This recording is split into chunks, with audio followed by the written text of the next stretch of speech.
Dear students, MA previous के paper first administrative theories and management में हम आज लीडरशिप में स्टाइल्स ऑफ लीडरशिप और कैरेक्टरिस्टिक्स ऑफ लीडरशिप यानी कि नेतृत्व की शैलियाँ और नेतृत्व की विशेषताओं को जानेंगे।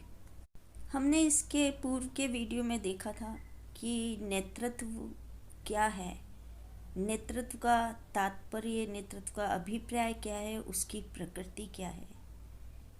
नेतृत्व एक योग्यता है, परिस्थितिवश या जानबूझकर प्राप्त परिस्थिति एवं भूमिका है, जिसके माध्यम से एक व्यक्ति अपने अनुयायियों या अधीनस्थों को किन्हीं सामान्य उद्देश्यों की प्राप्ति हेतु प्रेरित एवं मार्गदर्शित करता है। अर्थात नेतृत्व से क्या अभिप्राय ले सकते हैं हम? नेतृत्व का अभिप्राय किसी व्यक्ति के द्वारा किसी अन्य व्यक्ति या व्यक्तियों के समूह के व्यवहार को एक दी हुई परिस्थिति में अपने इच्छा अनुसार प्रभावित करना है। इस प्रक्रिया को नेतृत्व कहा जाता है। साथ ही प्रभावित करने को कैपेसिटी ऑफ इन्फ्लुएंस। इसका सार हम क्या ले सकते हैं? इसका सार जो है कि कोई एक संगठन होता है, एक समूह होता है जिसमें कि नेता होता है और अधीनस्थ और अनुयायी होते हैं। मतलब नेता और अधीनस्थ अनुयायियों का उपस्थित होना आवश्यक होता है। अब हम नेतृत्व की शैलियाँ, स्टाइल्स ऑफ लीडरशिप को जानें तो नेतृत्वकर्ता के आचरण के आधार पर, व्यवहार के आधार पर प्रमुख रूप से नेतृत्व की 3 शैलियाँ उल्लेखनीय हैं। नंबर 1, निरंकुश या अधिनायक नेतृत्व शैली। इसको हम ऑटोक्रेटिक लीडरशिप स्टाइल भी कहते हैं।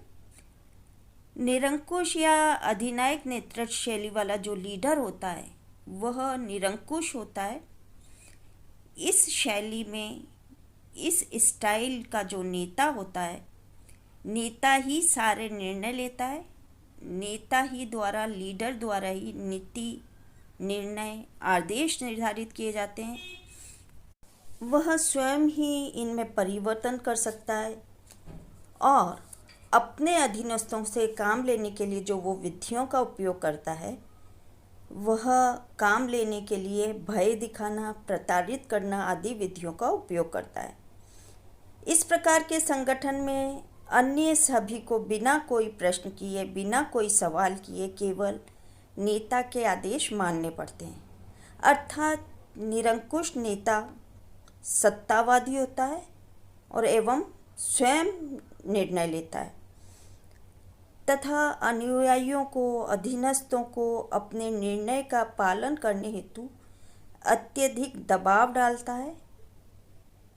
इस शैली से अधीनस्थों में असंतोष उत्पन्न होता है और प्रजातांत्रिक मूल्यों के विरुद्ध ये शैली है।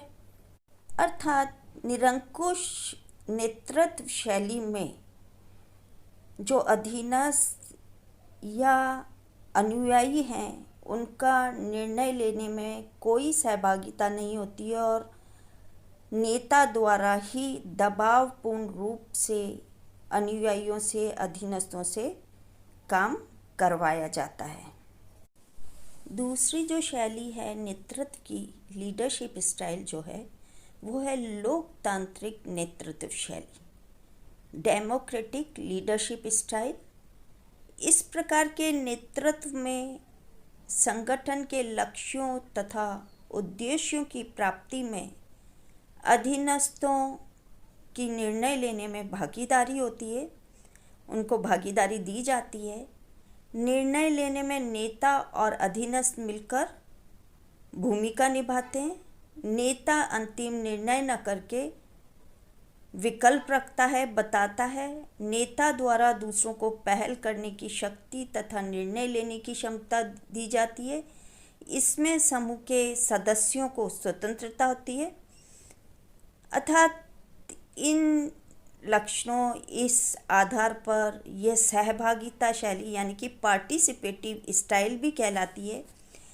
वैसे इस स्टाइल में समूह के सदस्यों का मनोबल यानी कि मोराल और संतुष्टि बढ़ती है, लेकिन साथ ही इसमें निर्णय लेने में देरी होती है और प्रत्येक व्यक्ति योग्य और सक्षम नहीं हो सकता, जिसके कारण कहीं गुणवत्ता की कमी भी बनी रहती है। एक और जो अन्य शैली है वो है अहस्तक्षेपवादी नेतृत्व शैली यानी कि लेजिस फेयर लीडरशिप स्टाइल। जैसा कि नाम से स्पष्ट होता है कि इसमें नेता कोई किसी तरह का हस्तक्षेप नहीं करता है। निर्णय लेने में नेता की सहभागिता बहुत कम होती है। इस प्रकार का जो नेता है, इस प्रकार की लीडरशिप स्टाइल वाला नेता अधीनस्थों को काम बताकर निश्चिंत हो जाता है और कठिनाई होने पर सिर्फ संपर्क स्थापित करने को कहता है। अधीनस्थ स्वयं की प्रेरणा से कार्य करते हैं और उन्हें पूर्ण स्वतंत्रता प्राप्त होती है। संगठन का कार्यकरण एकीकृत नहीं रहता और इस प्रकार की शैली में नेता स्वयं समूह के सदस्य के समान ही भूमिका निभाता है, नेता की तरह नहीं। लेकिन इस शैली के जो रिजल्ट्स हैं, यह शैली जो है अराजकता, अव्यवस्था, निराशा और अनुशासनहीनता उत्पन्न करती है। अब हम बात करेंगे नेतृत्व की विशेषताएं और लक्षणों की। नेतृत्व के जो प्रमुख लक्षण हैं, जो प्रमुख विशेषताएं हों, हम उनको इस प्रकार से विश्लेषित कर सकते हैं इन बिंदुओं में कि अनुयायियों का होना अति आवश्यक होता है लीडरशिप में, क्योंकि किसी समूह या किसी संगठन में ही नेता होता है, क्योंकि नेतृत्व अनुयायियों, समर्थकों, अधीनस्थों का ही किया जाता है। नंबर 2, नेतृत्व की जो एक और प्रमुख जो विशेषता है कि सामूहिक लक्ष्य की प्राप्ति के लिए संगठन बनता है और इसी संगठन में जो संगठित लोग होते हैं, जो संगठित लोगों का समूह है, उसमें नेतृत्व किया जाता है। यानी कि बिना लक्ष्य या उद्देश्य के कोई संगठन नहीं बनता और नेतृत्व का करना भी संभव नहीं होता है। आचरण और व्यवहार को प्रभावित करने की क्षमता नेतृत्व में होना आवश्यक होता है। नेतृत्व द्वारा जो अधीनस्थ हैं, जो अनुयायी हैं, उनको ये जो आचरण है, उनका जो बिहेवियर है, उसको प्रभावित करने की जो क्षमता है, उसका होना आवश्यक है। इसके माध्यम से ही अधीनस्थों पर, अनुयायियों पर नेता का एक अलग हटकर प्रभाव पड़ता है और नेता का जो व्यवहार है, जो आचरण है, वो अपने आप में आइडियल होना चाहिए, एक आदर्श होता है। नेतृत्व एक गतिशील प्रक्रिया के रूप में भी इसकी जो लक्षण है, जो विशेषता है कि कोई भी जो संगठन है वो निर्मित होने से अंत तक उसमें नेतृत्व सदैव बना रहता है। अतः नेतृत्व क्या है? एक गतिशील प्रक्रिया, एक सतत प्रक्रिया है। जब तक नेतृत्व द्वारा किसी संगठन के लक्ष्यों को प्राप्त करने के लिए अधीनस्थों की गतिविधियों को, कार्यों को प्रभावित किया जाता है। लेकिन यह भी विशेषता है कि नेतृत्व तो उपस्थित रहता है, लेकिन ये ध्यान देने योग्य बात है कि उस संगठन में नेता बदलते रह सकते हैं। एक और जो विशेषता है नेतृत्व की, पारस्परिक संबंधों का होना आवश्यक है। यानी कि नेतृत्व में नेता और अधीनस्थ संबंधों का होना भी आवश्यक है। वस्तुतः दोनों ओर से प्रभाव डालने और प्रभावित होने की प्रक्रिया ही नेतृत्व की क्रियाशीलता और उसके अधीनस्थों के साथ संबंध बनाए रख सकती है। नेतृत्व के लिए, लीडरशिप के लिए परिस्थितियां भी महत्वपूर्ण होती हैं, क्योंकि परिस्थितियां किसी संगठन में आवश्यकताओं, हितों, दबावों और परिवर्तनों को जन्म देती हैं। इस प्रकार की नई नई परिस्थितियों के अनुसार ही नेतृत्व की सक्षम या असक्षमता का निर्धारण होता है।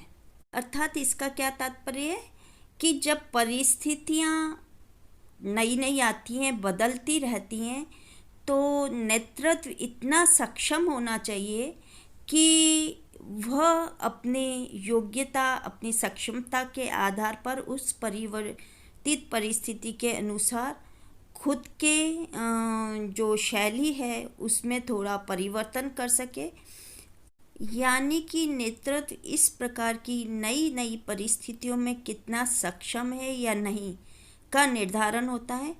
नेतृत्व में ये विशेषता होनी चाहिए कि वह परिस्थितियों के अनुकूल अपने आप को परिवर्तित करने की विशेषता रखता हो।